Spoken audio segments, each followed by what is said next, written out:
उसमें महत्वपूर्ण बात यह है, लोगों की बड़ी दिलचस्पी रहती है। क्रिया योग के आप बड़े अच्छे जानकार हैं। योगानंद परमहंस, महाअवतार बाबा जी, इनका आपके जीवन पर बड़ा असर रहा है। और ये दिव्य चेतनाएं होती है जिनकी प्रेरणा से आप दिव्य प्रेम सेवा मिशन जैसे बड़े मिशन को चला पा रहे हैं, जो कि सचमुच में एक बहुत ही सराहनीय काम है।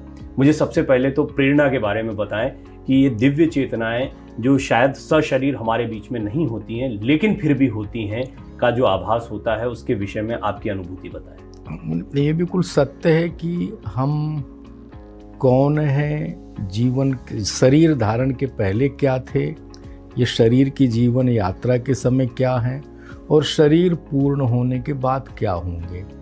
ऐसे दृश्य अदृश्य जगत के अनेक संतों से प्रत्यक्ष मिलना भी हुआ है, संवाद भी हुआ है, उनके साथ में रहना भी हुआ है और उनके साथ मिलना जुलना भी हुआ है। तो ये बिल्कुल सत्य है।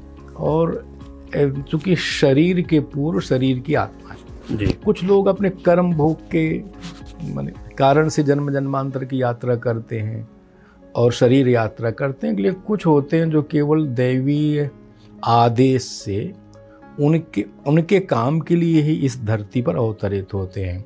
जैसे रामकृष्ण परमहंस ने स्वयं कहा है कि जब मैं ध्यान की अवस्था में था, मेरा ध्यान अखंड को खंड के राज्य को पार करके अखंड के राज्य में प्रवेश कर गया। ये चांद तारे देवी देवता तो बहुत नीचे मुझे दिखाई दे रहे थे।